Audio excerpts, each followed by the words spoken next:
Assalamualaikum warahmatullahi taala wabarakatuh.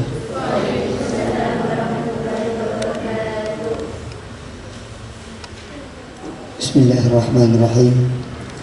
Ala umuri dunya wa din, wassalatu wassalamu ala sayyidina wa qurrati a'yunina Muhammadin wa ala alihi wa ashabihi ajma'in, amma ba'du.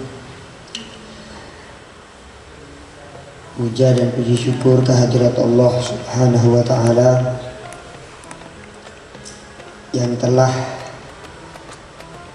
melimpahkan kita rahmat serta maunahnya hingga kita dapat berkumpul di tempat yang penuh dengan barokah ini dengan badan yang sehat walafiat. Alhamdulillah. Kemudian kedua kalinya salawat serta salam semoga tetap tercurah limpahkan keharibaan baginda Nabi besar Muhammad sallallahu alaihi wasallam beserta para keluarganya, juga para sahabat-sahabatnya, lebih-lebih para umatnya. Amin Allahumma amin. Untuk pertemuan kali ini, pertemuan yang terakhir, ini adalah pokok pertemuan yang pokok pembahasan yang perlu kita jelentrehkan, yang perlu kita bahas aslinya, yakni tentang sholat. Tentang sholat, mulai dari sebelum sholat sampai ke praktek-praktek sholat. Pertama, sebagaimana yang ada di slide, yakni definisi sholat. Yang namanya definisi, takrif itu ada, pasti tetap ada yang namanya takrif lugawi, juga ada takrif istilahi. Yang pertama adalah takrif lugawi secara etimologi bahasanya. Secara etimologi dalam artian secara lugawi.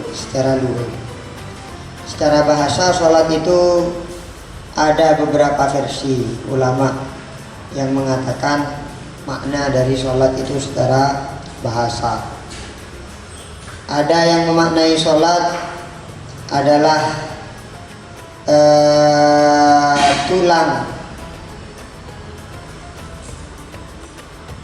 tulang selangkangan bagian paha secara bahasa.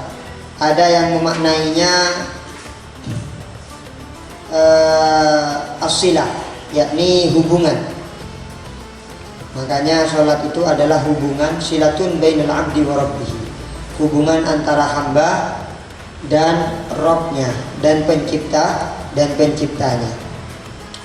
Namun yang biasa kita temukan dalam kitab-kitab, sholat itu bermakna ad-doa. Sholat itu bermakna doa. Itu secara bahasa. Jadi sholat itu bukan bahasa yang baru dikenal, tetapi sudah sejak zaman jahiliyah sholat itu juga ada, sudah disebutkan, dan maknanya adalah doa, karena inti dari sholat itu sendiri adalah berdoa. Kemudian yang nomor 2 poinnya adalah secara terminologi. Terminologi ini secara istilahi, definisi secara istilah. Secara istilah, sholat adalah apa? Sholat adalah aqwalun wa af'alun muftatahatun bit takbiri wa mukhtatamatun bit taslim. Yakni adalah perkataan-perkataan dan pekerjaan-pekerjaan yang dimulai dengan takbir dan diakhiri dengan salam. Permasalahannya, kalau orangnya bisu, apakah dinamakan sholat? Kalau orangnya bisu, apakah dinamakan sholat? Dinamakan sholat atau tidak? Karena ta'rif sholat itu adalah perkataan, akwal, perkataan dan pekerjaan. Kalau orangnya bisu, apakah tetap dinamakan sholat atau tidak? Tetap dinamakan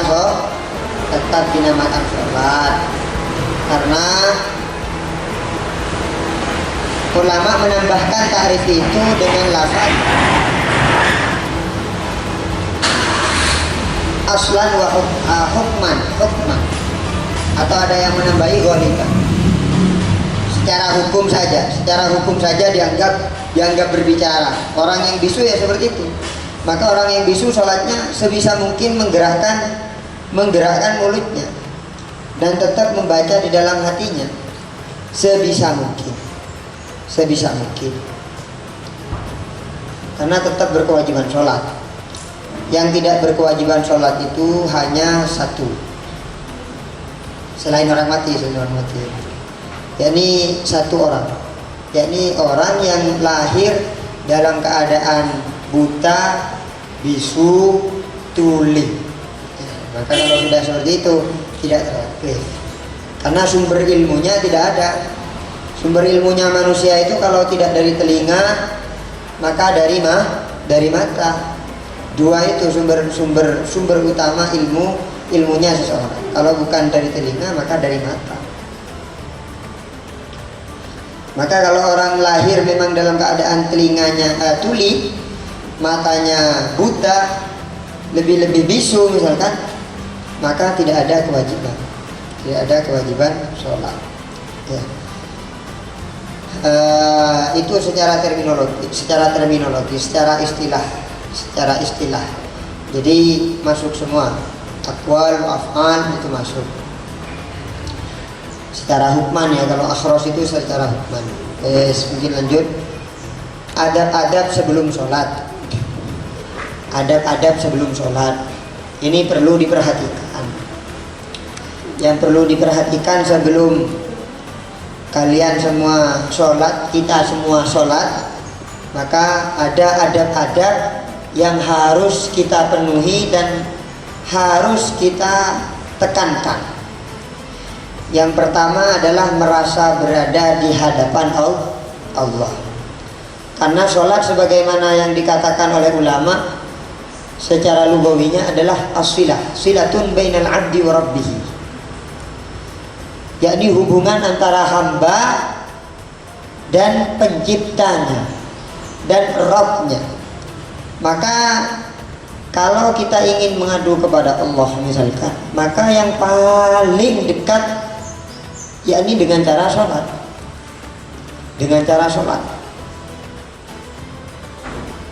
Sebagaimana ta'rif dari ihsan dikatakan dalam hadis, gimana al-ihsan? Gimana? Hadis arba'innya gimana? Hadis arba'in, ihsan itu apa? Ihsan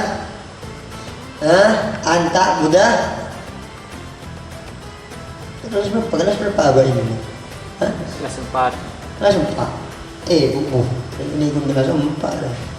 Punya saya kelas 4. Tombokan lah. Oh. Ais. Ngerem. Dari Malaysia. Anta budallah ka'annaka tarahu fa illam takun tarahu fa innahu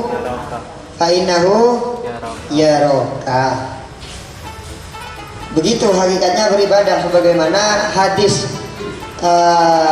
yang menyatakan tentang ta'rif atau definisinya al-ihsan, yakni engkau harus beribadah kepada Allah, menyembah kepada Allah Subhanahu wa taala karena kata rohu, seakan-akan engkau melihatnya. Fa in lam takun tarahu, jika engkau tidak melihatnya, fa innahu yaraka, maka engkau harus merasa bahwa dirimu berada di pengawasan atau di penglihatan Allah Subhanahu wa taala. Maka pada sholat dia pada ngajian, merasa berada di hadapan Allah Subhanahu wa taala. Maka bagaimana ketika kita berasa di hadapan Allah? paling injak merasa takut. Paling injak merasa takut di hadapan Allah Subhanahu wa taala, lebih-lebih bisa khusyuk. Daripada nang poin ketelok. Bener nang poin ketelok saya mah khusyuk. Guys, merasa di hadapan Allah berarti pada asowan ke Allah Subhanahu wa taala, acabis dari Allah Subhanahu wa taala. Cuma sebenarnya setia malah terbalik.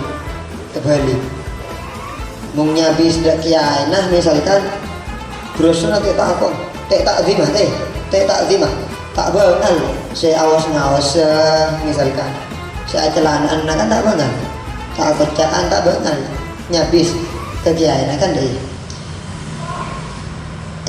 Ternyata sebaliknya mungkin nyabis dari Allah ternyata tak baca niat.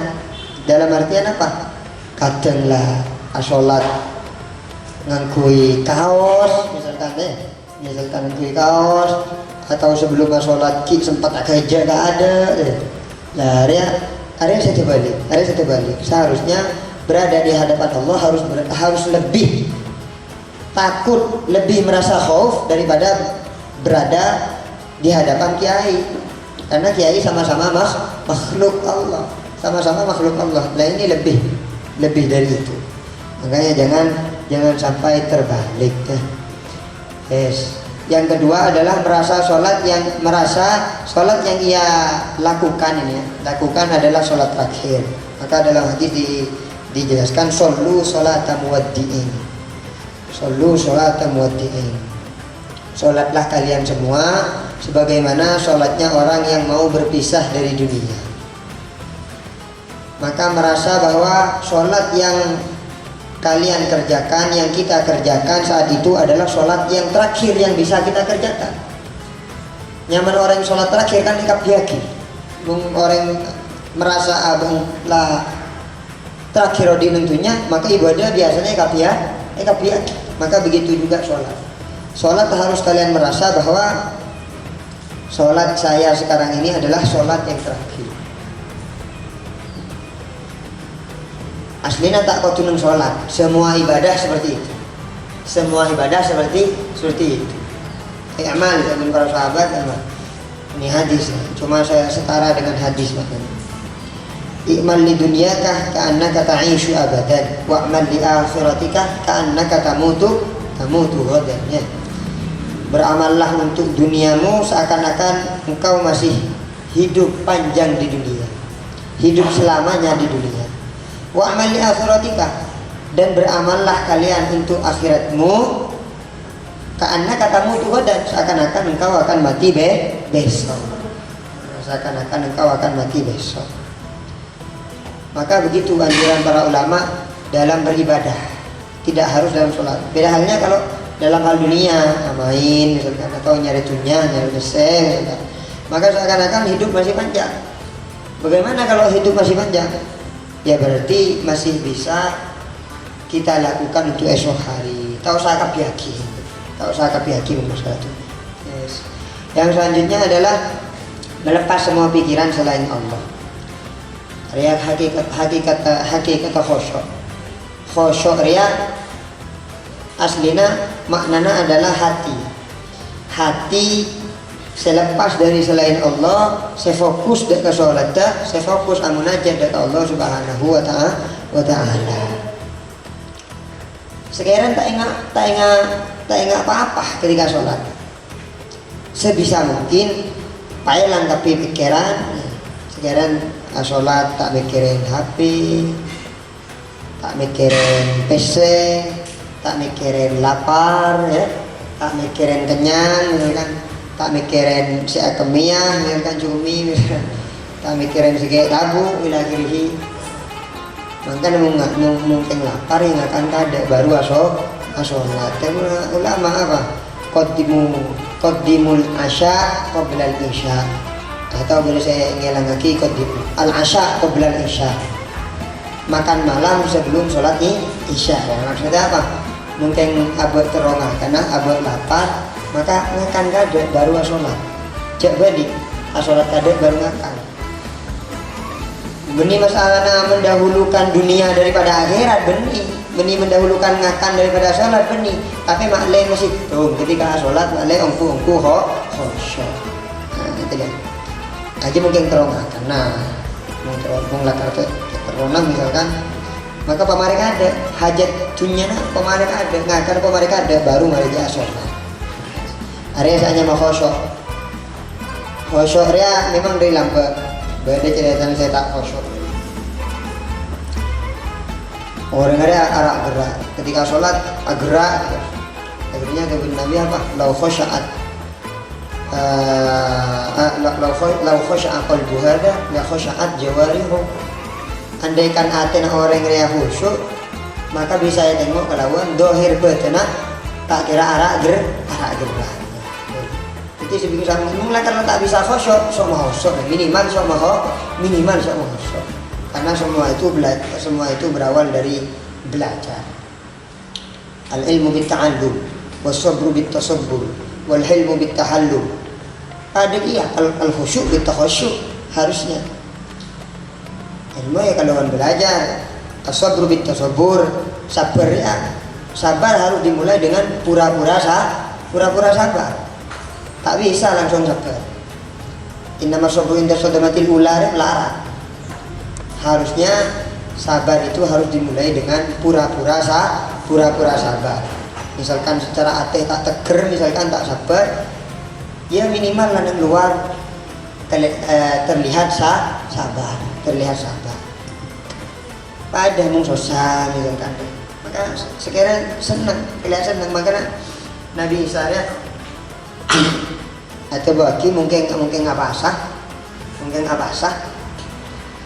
ada cek sampai patau cek bibir keren cek sampai patau cek muana sesat dalam keadaan berpuasa sekiranya secara dohirnya senang aslinya lapar ya. meskipun aslinya lapar. Artinya apa? Seakan-akan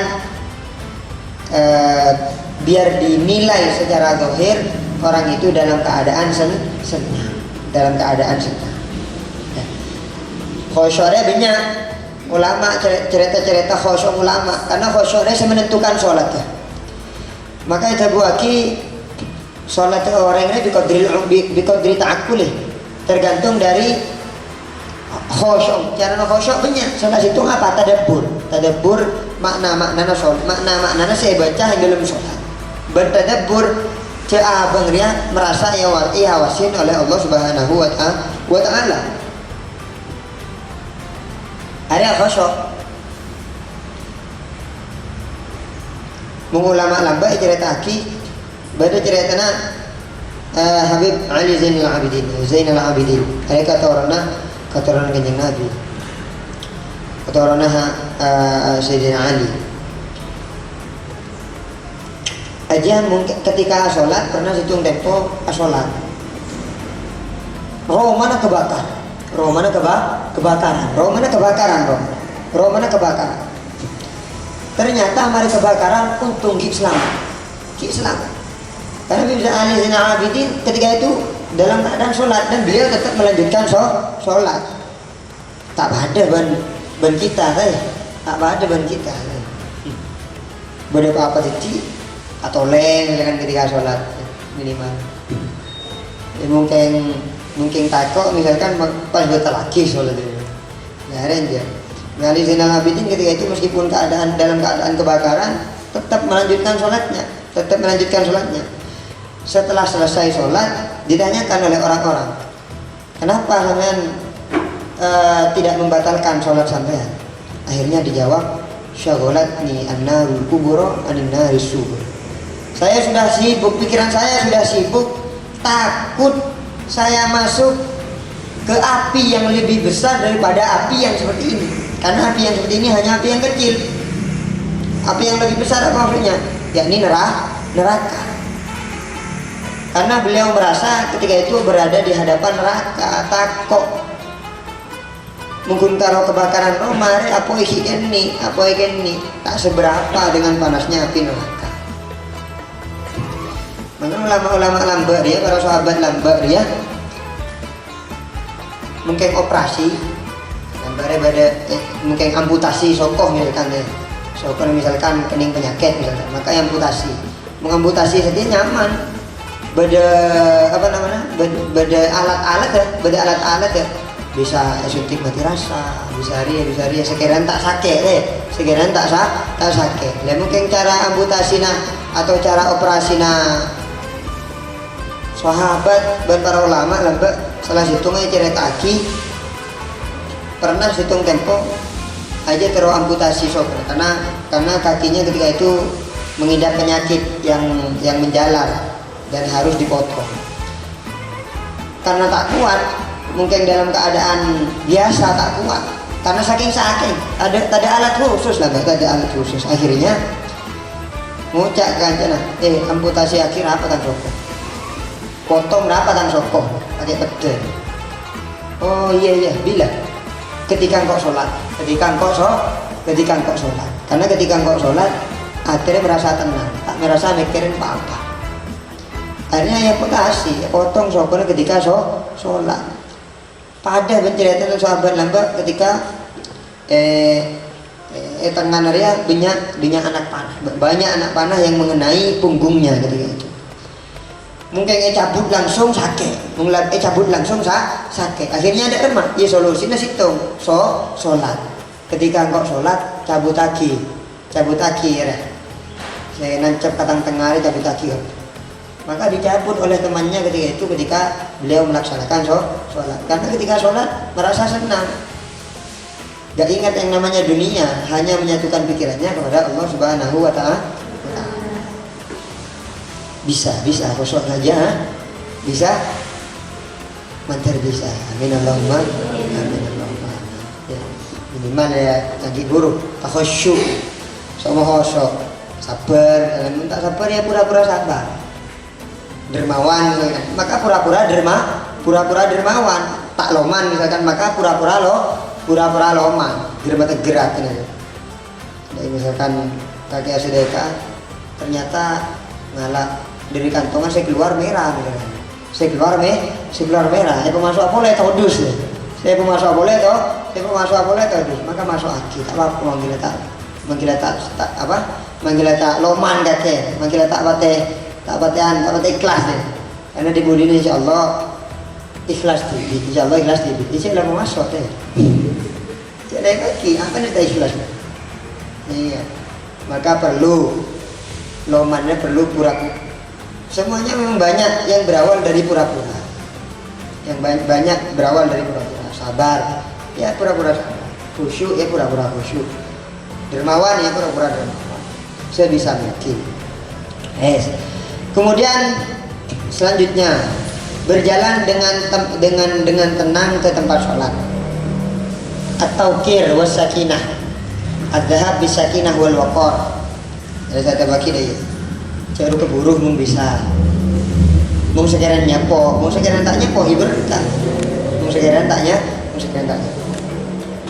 nyapo, maka yang disunahkan adalah berjalan dengan tenang ke tempat sholat misalkan ke masjid ya, sebisa mungkin berjalan dengan tenang, tidak sopo-sopo. Dan gelap kecuali tak nyapo, mung sekiranya tak nyapo itu cepat. Kalau bisa nyari jalan yang lebih jauh, karena likulli khutwah setiap langkah Allah mengangkat. Ada suatu hadis menyatakan satu derajat yang mengatakan malah 10 derajat. Pemahaan ku asyar sayiat, dan dikurangi juga 10 kejelekan, 10 dosa. Maka setiap langkah dianggap kebaikan. Setiap langkah dianggap kebaikan, maka disunahkan oleh menurut ulama taktsirul khuta, untuk memperbanyak langkah. Dan itu cara nyari jalan lebih jauh. Jadi mungkin masjidnya lebat embo lebih jauh karena lebih banyak kencirnya lebih banyak.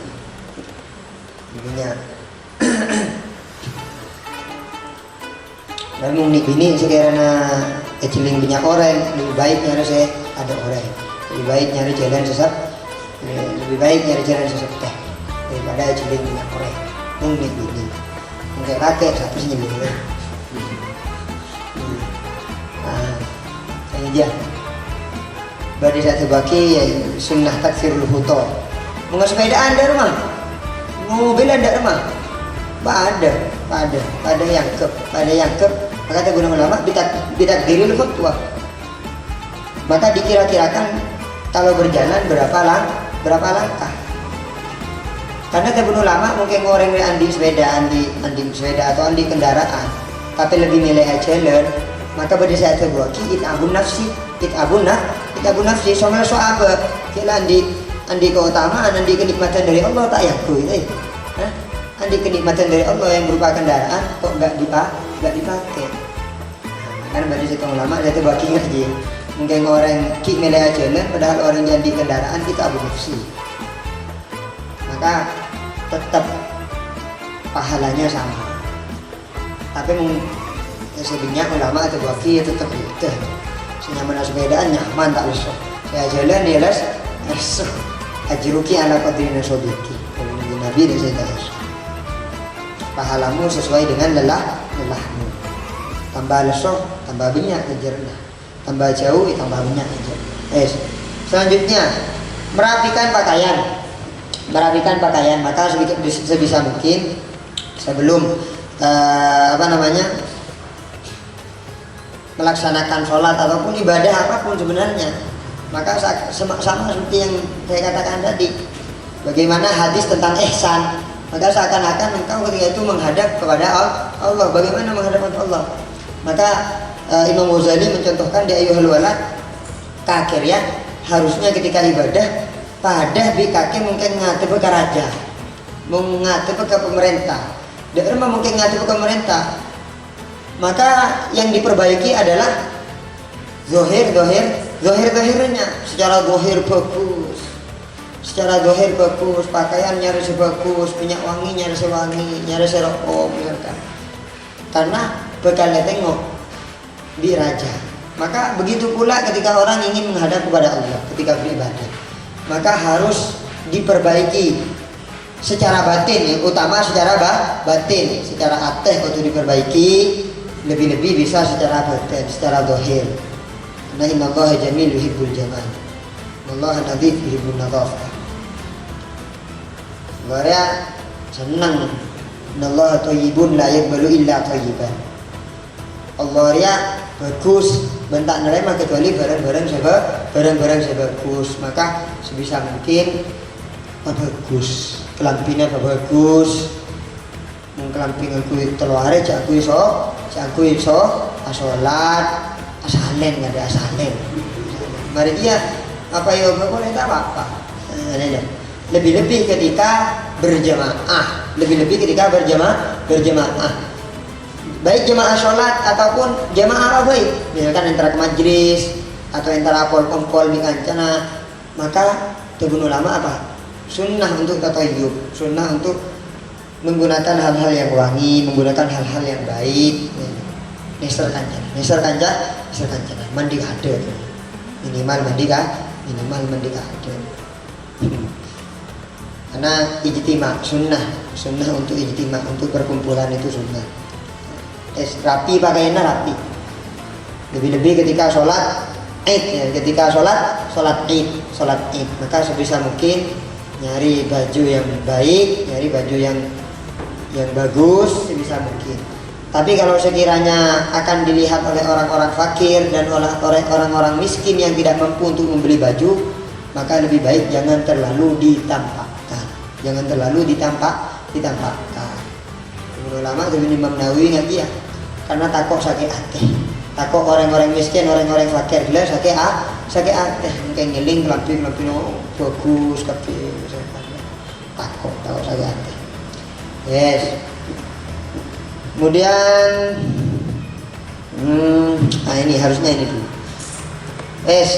nyampe ke tempat sholat maka yang pertama dilakukan adalah membenggangkan kaki sejengkal kayak lakian mung diminian dikit domul kodamai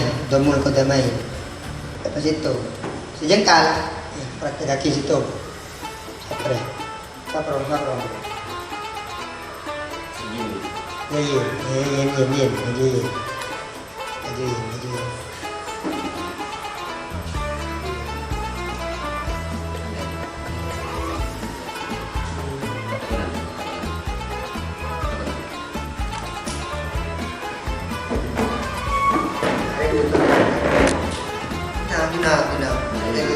Nah. Kamar ya, pada apa? Belakang ini, set, belakang ini, kontra boleh. Timur. Ke kamar. Terus, pojok, ya. Tes, dia kamar di set. Yang kanan, terus. Slide dulu. Orang-orang yang Ini boleh. hah? Iya bu. Sejengkal. Kaki sejengkal. Gitu. Iya rakyat sendiri, rakyat sendiri. Cakap. Makan terus iya. Jangan ni bang. Baik, cakap. Nah. Ada sebanyak salah kata nak karena mungkin pilihan ya je domul ko domai ini domul ko domai ke situ terus rapat domul ko domai dia laki satu jengkal lagi lah sebanyak salah nak karena dalam keadaan ini satu jengkal ini beningat pramuka kata mana dia ada buka budi agak rapat. Nah, salah. Peloros, soalnya peloros. Ini dia undi pramuka. Baris pramuka, baris berbaris enggak deh. Nah, kotu loros. Gitu. Loros ya, loros lah. Kurang loros. Nah. Loros aja. Kemudian pakaian ada kurang rapi, sarung ada kurang rapi. Tengah orang mancung. Iya. Yang mau sarung nggak ya? Yang perlu diperhatikan mungkin nanti sarung ini apa istilahnya ini? Tadi lah, saya buket ya. Saya kau tuh di atasnya bucel ya. Sebisa mungkin di atas bucel mungkin rakyat. Baik ke kawasan atau enggak, agak jaga. Karena mungkin tak kausan misalkan ketika sujud adalah bocila betal sholat nutup aurat karena harus nutup aurat ya. Kemudian selanjutnya ini sebanyak salah area cangkem sampai tak tutup cangkem dia tutup ketika sholat dia tutup karena banyak saya buka ketika sholat menjelang akhirnya tutup ya pakaian dengan rapi. Kemudian saya itu menghadapkan penglihatan mata maka matanya melihat ke tempat sujud ya, melihat ke tempat sujud. Selanjutnya semangat dalam melaksanakan sholat. Nah, ini penting ya. Semangat dalam melaksanakan sholat. Cek kebayat aja sholatnya. Artinya harus semangat karena ingin melaksanakan ibadah. Cukup gede, kente boleh. Boleh dong. Setelah itu membaca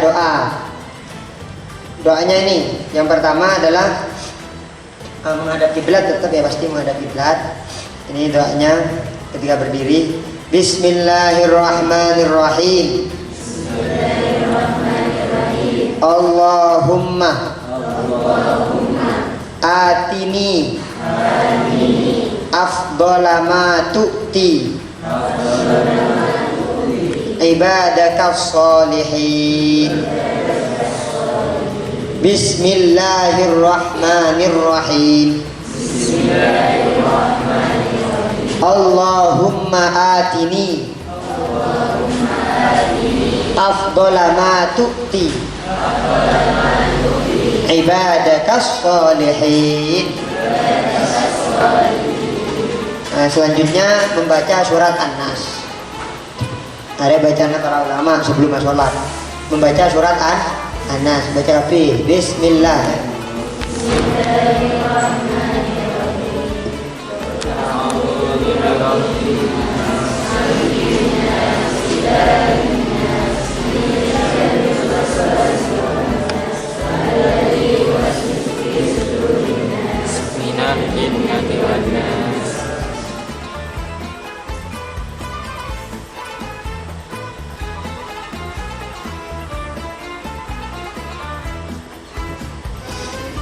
Selanjutnya baca doa boleh saya terakhir. Bismillahirrahmanirrahim. A'udzu billahi min hamazatis syayatin. Min hamazatis syayatin. Ya, gampang. Jadi doa saya baca telok. Sebelum sholat saya baca telok. Yang pertama apa? Allahumma atini afdala ma tu'ti ibadakas sholihin. Yang nomor 2 baca surat An-Nas. Yang nomor 3 a'udzu billahi min hamazatis syayatin. Aja saya baca. Untuk bacaan-bacaan selain ibadah tambahan selainnya. Selanjutnya syarat-syarat sahnya sholat. Masuk waktu sholat. Pasti. Masuk waktu sholat, maka cara yang untuk mengetahui masuk waktunya sholat imma bil yakin imma bidzon. Ada yang tarafnya yakin, ada yang tarafnya dzon. Cuma kalau di zaman sekarang karena sudah ada jam baik digital, misalkan jam yang digital ataupun yang manual, maka cukup dengan mengikuti itu. Masuk waktu sholat. Karena mungkin zaman lampau melarang waktu ngakui bayangan zil. Cuma mungkin dia gampang untuk masuk waktunya sholat gampang. Kemudian suci pakaian, badan dan tempat. Harus suci. Saya mau pakaian ria ben ki benah. Seiki bagia. Misalkan surbanah, badan harus suci. Atau apapun yang ikut bergerak ketika bergerak, itu namanya pakaian. Maka kebun ulama, mungkin orang dalam keadaan sholat misalkan ternyata ada bayi yang romoro menggendong misalkan romoro agentung bayi, nah maka tengok ada mungkin bayi neriak biasa najis maka tergolong membawa najis ketika sholat tasah. Tapi mungkin tak najis tidak apa-apa. Badan pasti. Kemudian tempat. Saya maksud tempat sholat ria, tempat 7 anggota sholat. Apaan? Pertama apa? Dahi terus, boleh hitung terus. 2 telapak tangan terus. 2 lutut terakhir. Perut. Kenapa orang? Yang terakhir apa? Yang terakhir jari-jari kaki. Hitung 2, 3, 4, 5, 6, detok. Itu yang dimaksud dengan tempat sholat. Maka mungkin najis misalkan badan anggota misalkan loros di tabu, maka tak betal, tak apa. Atau najis misalkan benar sejadah, dalam ini sejadah ini najis tak apa. Tapi makro, cuma makro. Kalau melurusi najis makruh hukumnya. Selanjutnya